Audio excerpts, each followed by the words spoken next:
What are your biggest weaknesses?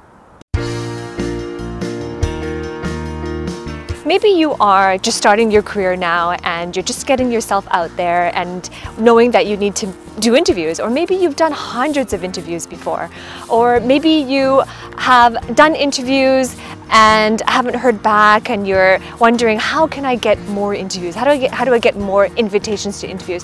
Whatever your situation is, it's quite common for people to hear that question. I mean, you know that they're going to ask, what are your weaknesses? But it's quite common for people to get that question and then feel flustered. I mean, maybe you do have a strong resume. Maybe you've had a ton of experience in a certain industry. You're an expert in your field. But that question can still get many flustered and stumbling and not knowing how to answer it, because you don't want to come across the wrong way. You don't want to come across like you don't know how to answer that question, or you also are worried at the same time what they might think of you if you are vulnerable or honest about your answers. And that's quite common. So I'll talk about 4 steps on how to adjust that question so you can be honest and authentic at the same time. This is a common interview question that you have to be prepared to answer. It can disguise itself in different forms. They may ask you in a different way, but recognize it for what it is. They're looking for an answer from you on what you know to be your weakness. It's important to understand why interviewers like this question. Well, first of all, this question gives them a glimpse into your level of self-awareness. In order for you to be able to talk about your weaknesses, you would have been open to feedback from your environment, feedback from other people, and it would have to have been important enough to you to get a feel for where that gap is between where you are now and where you want to be, and the gaps in your personal development.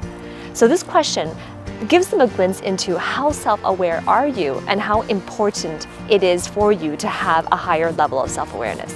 The second reason why interviewers like this question is because it lets them see how well you can articulate yourself and talk about yourself, and what better way to do that than to talk about your weaknesses. Because in terms of your strengths, that part is easy. We all know what we're good at doing. We all love to talk about our strengths. In order to talk about your weaknesses, you have to have a high level of self-awareness of them, and you have to be comfortable enough to be vulnerable and share what they are. It's a very telling response, and from what you say and how you answer that question, they can get a good read for whether or not you are the right culture fit. So what they really want is to figure out whether or not you are the kind of person they like to work with, the good, the bad, and the ugly. So when you're answering this question, the key is not to try to dodge the question or fake your way through it, because interviewers will sense that, and they'll wonder whether or not you don't have a level of self-awareness at all, or even worse yet, that there's some red flags lurking in the background that you just don't want to discuss. So there is a way to answer this question that is honest and authentic, and that will increase your chances of getting an offer. So I'm going to give you 4 things that you can do, 4 steps that you can take to answer this question in a very honest and authentic way. The first step is to pick a weakness that is acceptable to the position at hand, and that's also one that you're currently working on. Be aware of the job requirements, and don't talk about any weaknesses that relate to the qualifications that they are seeking or the qualities that they want for the position. So for example, let's say that you were interested in transitioning to a career in journalism. So you wouldn't want, in that case, you wouldn't want to talk about, for example, that you're shy in front of the camera or that you have a weakness in writing. The second thing is to tell a story of how this weakness, how it was challenging for you in the past. And you want to tell the story in a very concise and in a very neutral way. So let's say, for example, that your weakness is delegating skills. Then you want to tell the story about the past. So it could sound something like this. In the past, I was so overly concerned about getting everything done right that I had this mentality of, if you want something done, you just got to do it yourself. And over the time, I realized that this wasn't always possible, and that I realized that I could really slow things down if I was too controlling. The third step is to share with them the work that you've done to overcome it. This part is extremely important because it shows that, first step, you are self-aware of it, and secondly, that you are a person who aims for improvement, that you are proactive at it. You were first of all self-aware, you got the feedback, and you know what your weaknesses are, and more importantly, you're doing something about it.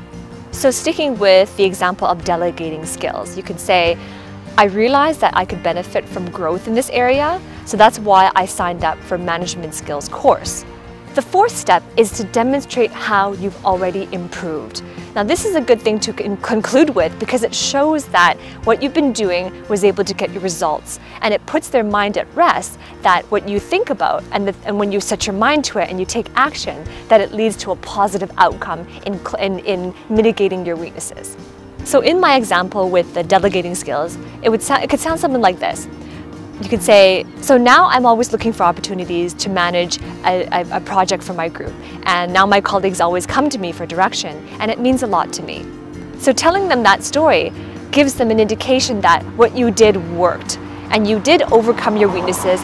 It's not saying that you're perfect, not that you're perfect, but that people recognize the results that have resulted from it. They recognize that you've changed. They recognize that you have dealt with your weakness, and now it is no longer the weakness that it has been, but it's been a growth point, and you actually enjoy it. Comment below, what have you learned?